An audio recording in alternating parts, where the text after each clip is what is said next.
agora, em nome de Jesus. Amém. Amém. Lemos assim a palavra do Senhor em Apocalipse 15, a partir do verso de número 2. Vi como que um mar de vidro, mesclado de fogo, e os vencedores da besta, da sua imagem e do número do seu nome, se achavam em pé no mar de vidro, tendo harpas de Deus, e entoavam o cântico de Moisés, servo de Deus, e o cântico do Cordeiro, dizendo: grandes e admiráveis são as tuas obras, Senhor Deus Todo-Poderoso. Justos e verdadeiros são os teus caminhos, ó Rei das nações. Quem não temerá e não glorificará o teu nome, ó Senhor? Pois só tu és santo, por isso todas as nações virão e adorarão diante de ti, porque os teus atos de justiça se fizeram manifestos. Amém, meus irmãos? O texto que nós acabamos de ler é um trecho que está exatamente na seguinte passagem, ou no seguinte momento, no livro de Apocalipse. Havia sido contada a história ali da besta, que tinha o seu número, que era 666, e muita gente foi morta naquele momento, e esse capítulo ele começa dizendo para a gente a respeito desses que venceram a besta. Eles estão nesse momento diante do Senhor, num lugar que o texto vai chamar de mar de vidro misturado com fogo. É um lugar que, quando a gente lê o início do livro de Apocalipse, lá o capítulo 4, a gente vai ver que é exatamente diante do trono do Senhor. E ali há uma multidão de pessoas. E o que eles estão fazendo nesse momento é o que nós também vamos fazer. Louvar ao Senhor pelas suas grandes obras. Cada vez que você vê uma grande expressão de adoração ao Senhor, em toda a Bíblia, você percebe o seguinte padrão: as pessoas contemplam algo que o Senhor acabou de fazer e, extasiados, maravilhados com aquilo que eles viram, eles começam a glorificar ao Senhor por aquilo que Ele é, e declaram as grandezas de Deus, declaram coisas que dizem respeito à natureza de quem Deus é, e motivado principalmente por essa revelação de Deus, por um agir grande do Senhor. A gente tem, por exemplo, um momento em que o mar se abre e o povo passa. E quando eles chegam do outro lado, o que eles fazem? Uma grande festa. Eles fazem aquilo que a gente fez aqui, de pular e celebrar na presença do Senhor. Miriam começa a puxar uma dança ali e todo o povo vai dançando. Moisés canta uma música que está sendo citada até aqui no final da Bíblia, o Cântico de Moisés. O povo ainda está cantando no céu até hoje, tão forte que foi. Havia uma mulher que não podia ter filhos, e um dia ela se apresenta à presença de Deus, e está ali falando, orando, murmurando diante do Senhor, e por meio do sacerdote que está ali é liberada uma palavra de cura, e Deus fala através daquele homem: você vai conceber, você vai ter um filho. E o que ela faz? Ela faz um capítulo de adoração ao Senhor, ela canta algo, ela faz uma grande expressão de adoração ao Senhor. Mas, meus irmãos, eu tenho dito para vocês que as maiores expressões de adoração nem sempre estão relacionadas à música. Às vezes é um gesto de oferta. A gente vê aquela mulher que era uma prostituta e que, ao entender o quanto era amada, o quanto ela foi perdoada, ela pega um vaso com um perfume caríssimo e despeja ali aos pés do Senhor, num grande ato de adoração. E esse texto que nós lemos, ele começa justamente fazendo uma referência a isso. Grandes são as tuas obras, Senhor.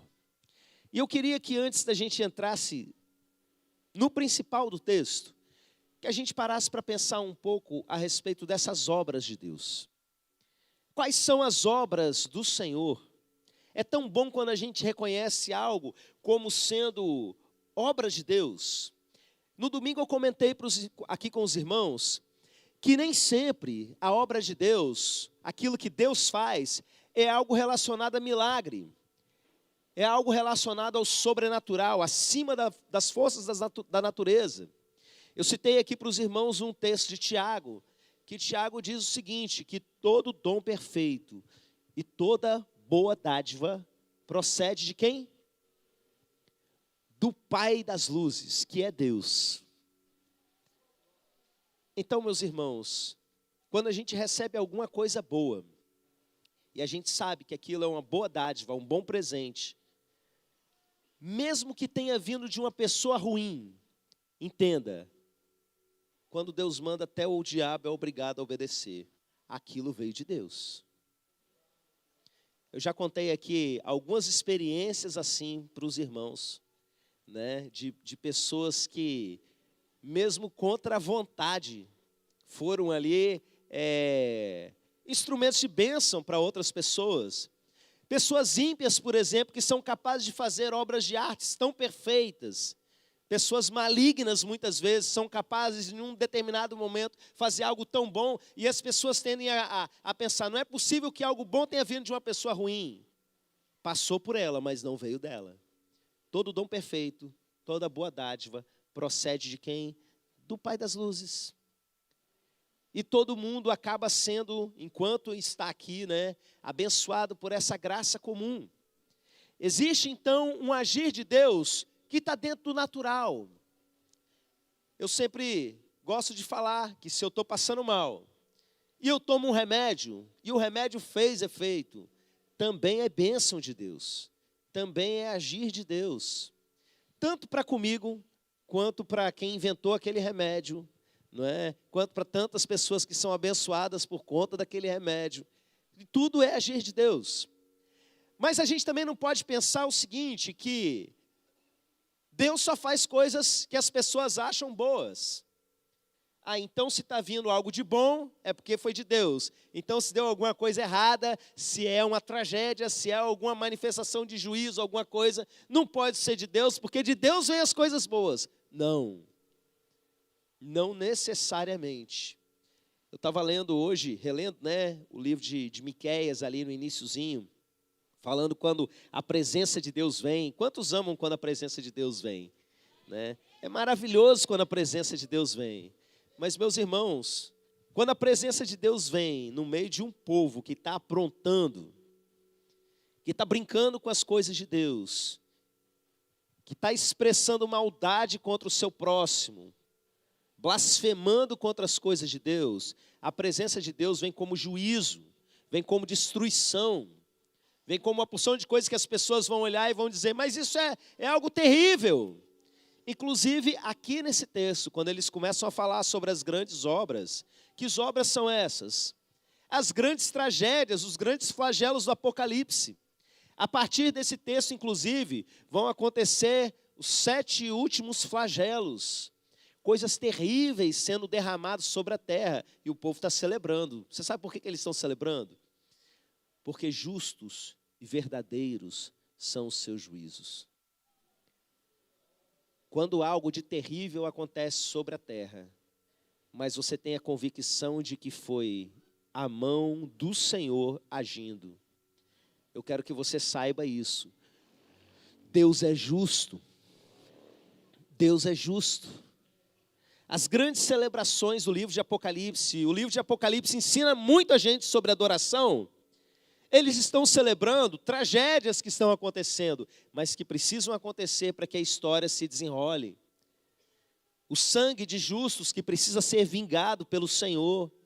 E uma série de ações que procedem diretamente e claramente do texto do nosso Deus, não é? Então, assim, acontecem coisas terríveis e são a mão de Deus. Mas um outro erro que as pessoas também cometem ao pensar nas obras de Deus é achar que qualquer coisa ruim que acontece também foi Deus. Então, uma frase que você mais vai ouvir em velório é: Deus está no controle. E Deus está no controle? Em certo sentido, sim, vamos com calma. Porque se você entende isso de maneira torta, é melhor você parar de falar essa frase. Porque o que quer dizer Deus está no controle quando você diz essa frase, ou quando as pessoas de uma maneira geral dizem isso? O texto diz para a gente que Ele é o soberano dos reis da terra. A gente sabe que o nosso Deus tudo governa. Ele é Senhor de todas as coisas, mas existe uma diferença entre ser rei e ser controlador. Uma coisa é o nosso Deus reinar sobre a terra, uma coisa é Ele ser soberano sobre a terra, e outra coisa Ele é controlar o que as pessoas estão fazendo ou dizendo.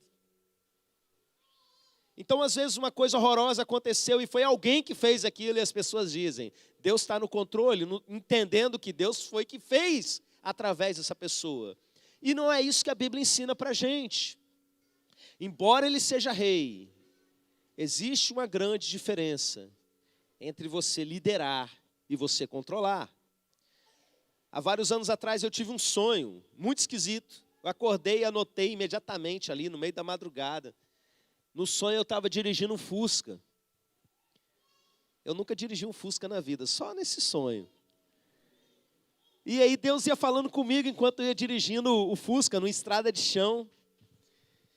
E Ele falava assim, o Fusca você precisa controlar. Você não quer ter uma autoridade sobre o Fusca. Você não quer simplesmente liderar o Fusca. Você precisa controlar o Fusca. Você vira o volante, ele precisa virar. Você vira para o lado de cá, ele tem que virar. Mas com gente não é assim. Gente, você lidera.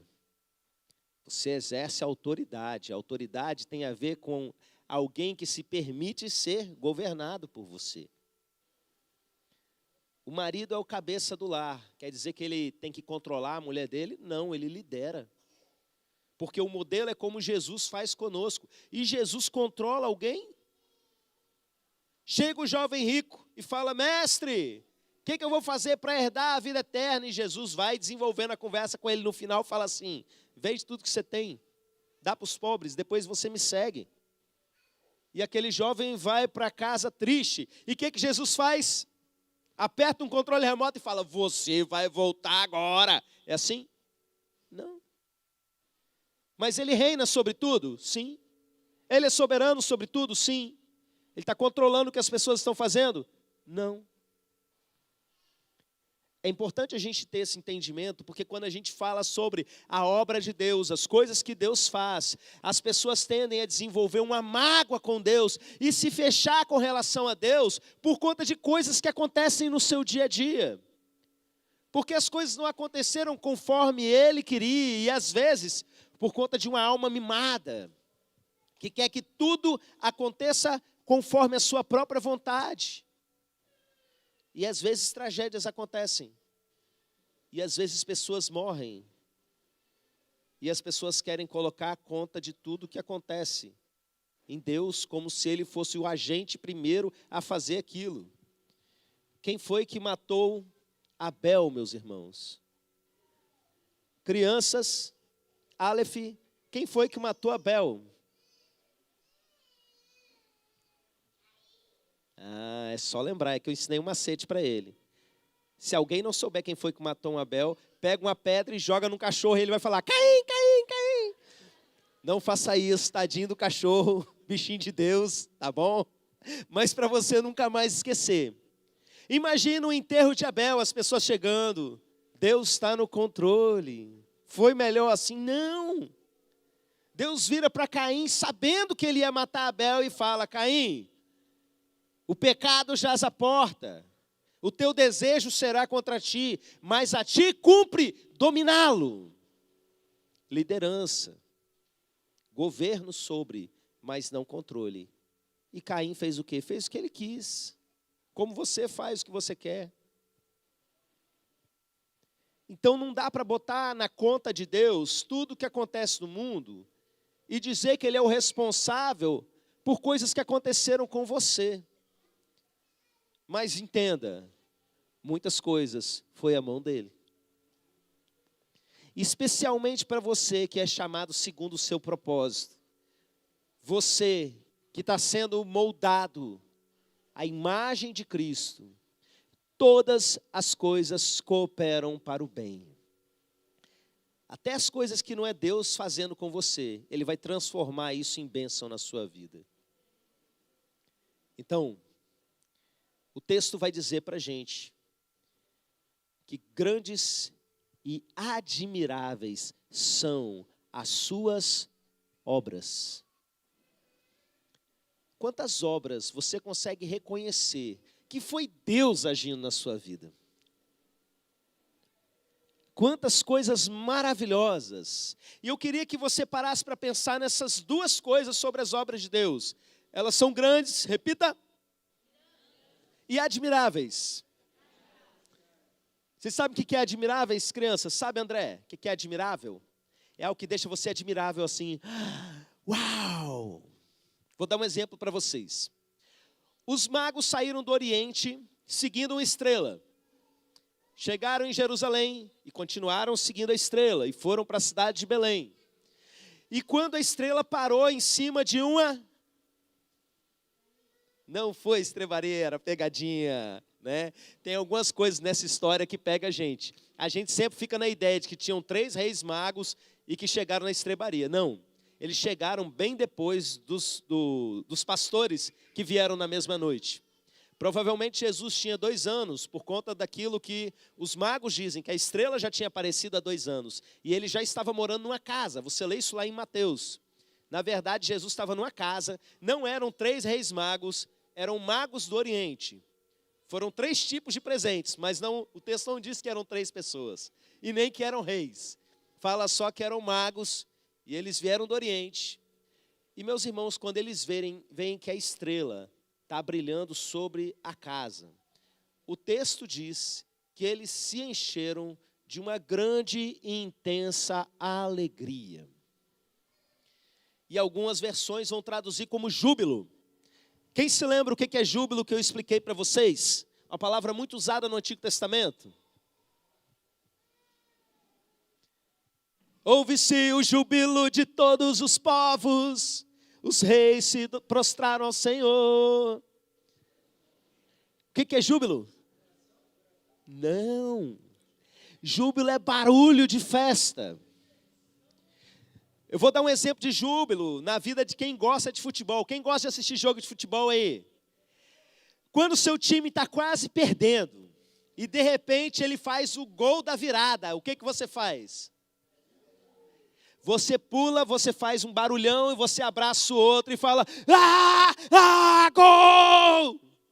Isso é júbilo. É o que as pessoas faziam quando ganhavam a guerra. É disso que o livro de Salmos está falando tantas vezes. O livro de Salmos está cheio dessa expressão, não é? Da pessoa jubilar ao Senhor. É o mesmo barulho, a mesma palavra para descrever o barulho de tempestade no hebraico, não é? A estrondo de uma maneira geral, mas esse contexto de adoração é a adoração barulhenta. É adoração com grito, é adoração que celebra, não é aquele clamor da pessoa desesperada, que é outro tipo de oração. Senhor, tem misericórdia de mim. O júbilo está mais relacionado à comemoração. Então, quando os magos do Oriente, eles veem que finalmente eles chegaram, eu imagino que 2 anos de viagem, ou pelo menos algo perto disso, e eles veem que a estrela está parada em cima de uma casa, o que eles fazem? Aê! E se abraçam. Minha imaginação, tá? Por causa da grande e intensa alegria deles, o júbilo.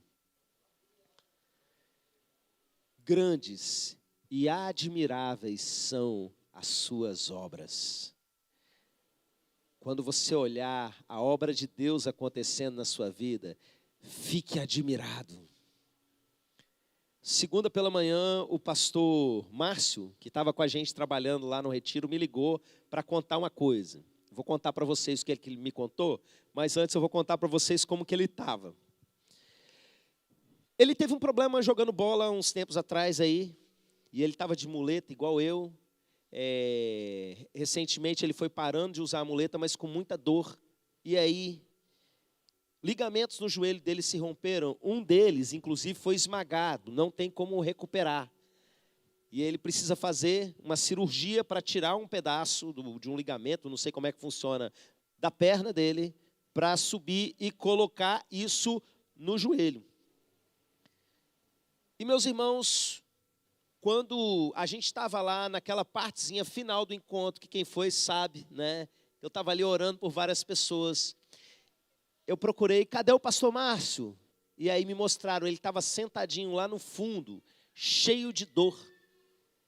E eu falei, chama ele lá que eu quero orar por ele. E veio o pastor Márcio arrastando a perna. Estou com muita dor, pastor, estou com muita dor. Espera aí que eu vou orar por você. E botei a mão no joelho dele. E o que aconteceu foi que ele, tuf, levou um capote, caiu, ficou lá estirado no chão. Daqui a pouco ele acorda e vem, pastor, parece que você aplicou uma injeção com gelol dentro do meu joelho. Eu sei que muitos aqui não são da época do gelol, né, que a gente usava mais, mas é aquele negócio de fazer massagem que deixa bem gelada a perna, por isso que o nome é gelol, né, dá aquela refrescância na pele. E ele ficou naquela, eu ministrei nele de novo, e caiu de novo e tal. E resultado, depois estava ele andando de boa. E aí na segunda-feira à noite ele me ligou dizendo o seguinte, eu andei para cima e para baixo hoje, subi e desci escada, e não senti mais nada, pastor. Grandes e admiráveis são as tuas obras, Deus Todo-Poderoso. Teve uma irmã lá no retiro que teve um sonho difícil, mas o sonho era a revelação de algo que estava acontecendo na casa dela. E quando ela chegou em casa, ela descobriu o que era mesmo. Presta atenção, são todas as obras do Senhor. No ordinário e no extraordinário, em todos os momentos.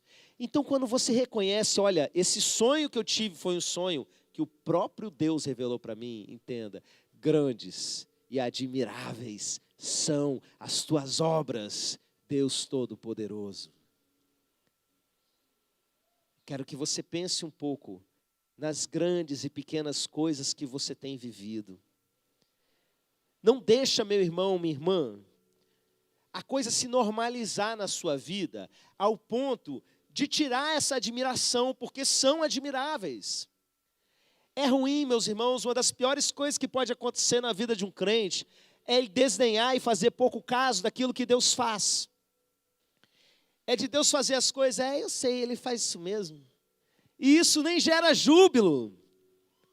Irmãos, quando Deus fizer alguma coisa por você, ainda que seja dentro do natural, tenha júbilo no seu coração. Comemore, celebre, porque grandes e admiráveis são as suas obras. Quando eu toco nesse assunto, eu sempre me lembro daquela situação que Jesus foi lá na sinagoga da cidade, da terra dele, onde ele cresceu. E quando ele chega lá, ele faz poucos milagres, porque ele não pôde fazer muitos milagres ali por causa da incredulidade das pessoas. E as pessoas olhavam para Jesus e falavam assim, mas não é este o filho do carpinteiro?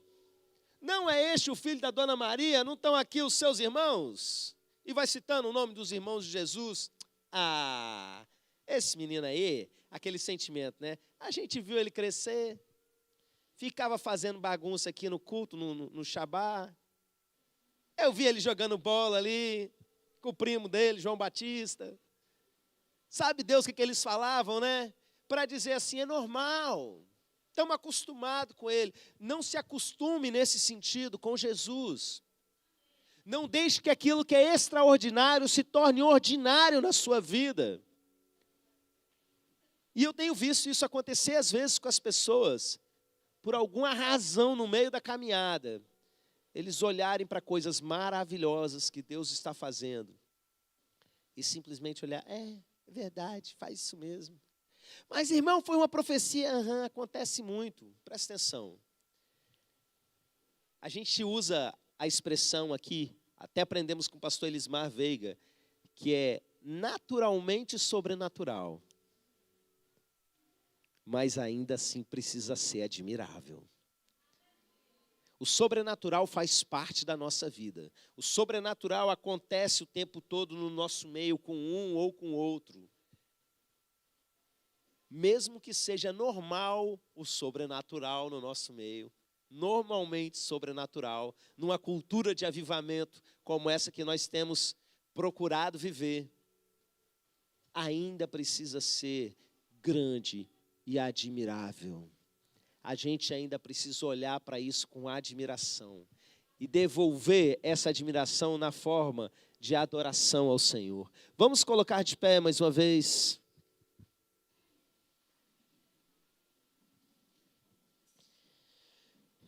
E eu vou ler de novo o texto. Feche os seus olhos, escute. Essas pessoas estavam de pé, como vocês estão, mas diante do trono de Deus de maneira plena, no mar de vidro, tendo harpas de Deus na mão, ou seja, cada um com o seu instrumento musical. E entoavam o cântico de Moisés, servo de Deus, e o cântico do Cordeiro, dizendo: grandes e admiráveis são as tuas obras, Senhor Deus Todo-Poderoso. Justos e verdadeiros são os teus caminhos, ó Rei das nações. Quem não temerá e não glorificará o teu nome, ó Senhor? Pois só tu és santo, por isso todas as nações virão e adorarão diante de ti, porque os seus atos de justiça se fizeram manifestos. Amém.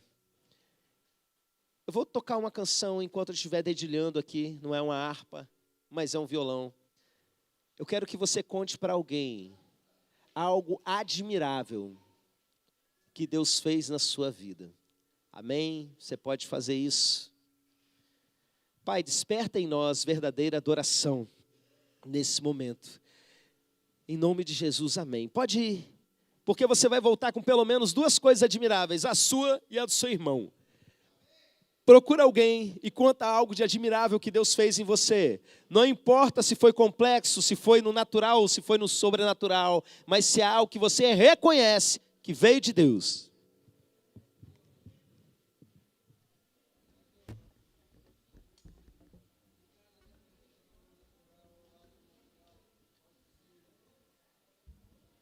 Pode, meu irmão, qualquer agir de Deus.